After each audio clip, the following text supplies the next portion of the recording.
Hi friends and welcome. Today we have a book about a scarecrow boy. Let's find out what happens. Let's get started. The Little Scarecrow Boy. The Little Scarecrow Boy by Margaret Wise Brown. Pictures by David Diaz. Once upon a time, in a cornfield, there lived a scarecrow and his scarecrow wife and their little scarecrow boy. Every day of the world, Old Man Scarecrow went into the cornfield to make faces at the crows. And every day of the world, his little scarecrow boy wanted to come too. And every day of the world, Old Man Scarecrow said, "No, no, little boy, you can't go. You're not fierce enough to scare a crow. Wait till you grow." So every day the little scarecrow boy stayed at home all day and just grew.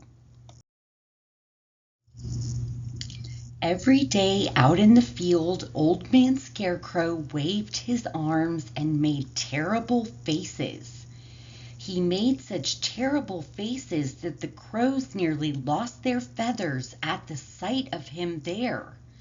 And they flew far away, far away.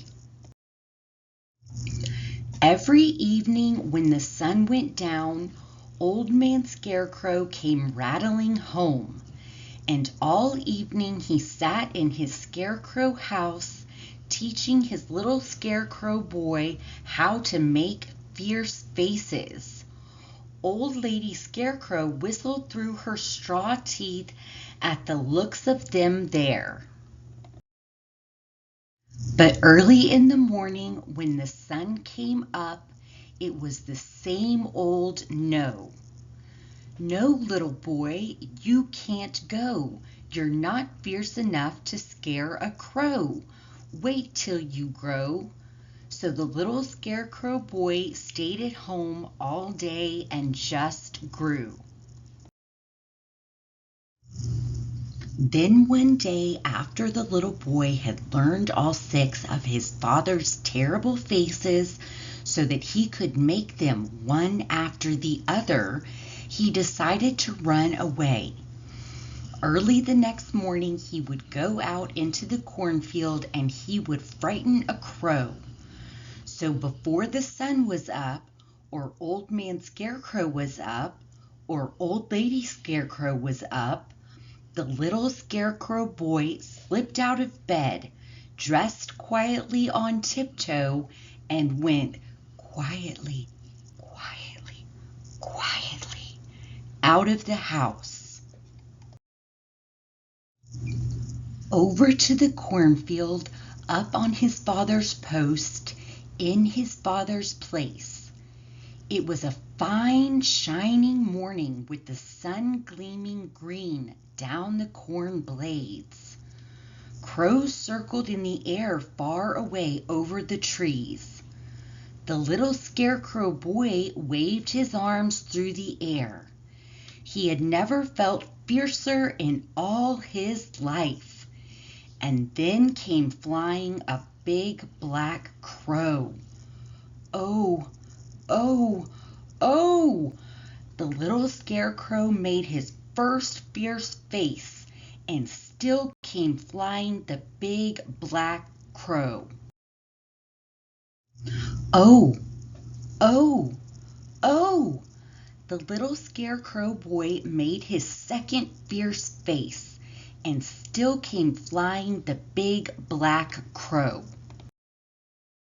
His third face, "Oh, oh, oh! Time to go!" So the little scarecrow boy ran and he ran down the corn rows. The black flapping wings made a noise now, and looking back, he could see the blue sky through the ragged feathers of the nearest crow. He ran and he ran. Then he stopped, his fourth face, and still came flying the big black crow. So he ran and he ran and he ran and he ran. And the crow flew and he flew and he flew and he flew. And the little scarecrow boy ran. And then he made his fifth and next to fiercest face of all. And still came flying the big black crow.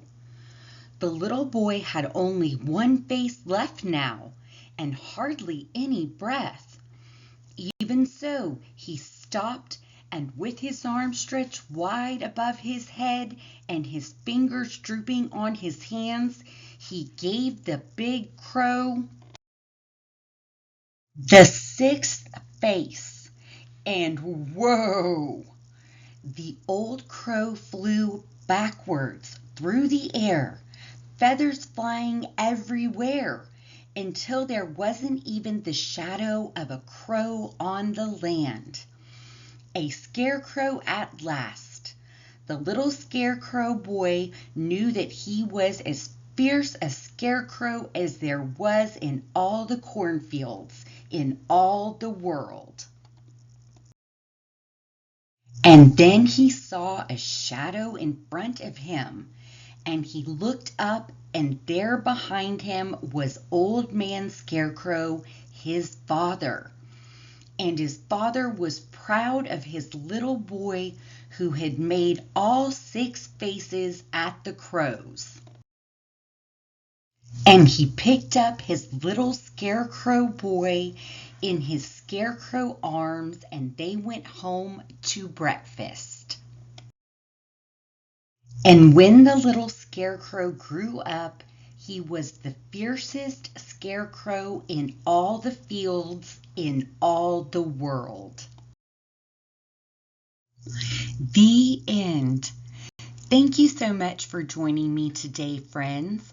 I hope you enjoyed this book about our little scarecrow boy and his courage to stand up against those crows. If you like today's book and want to see other books, please visit my channel at the Teachers Read Aloud 1280, and please remember to like and subscribe. Thank you for all your support. You're the reason I keep going. Until our next book, bye.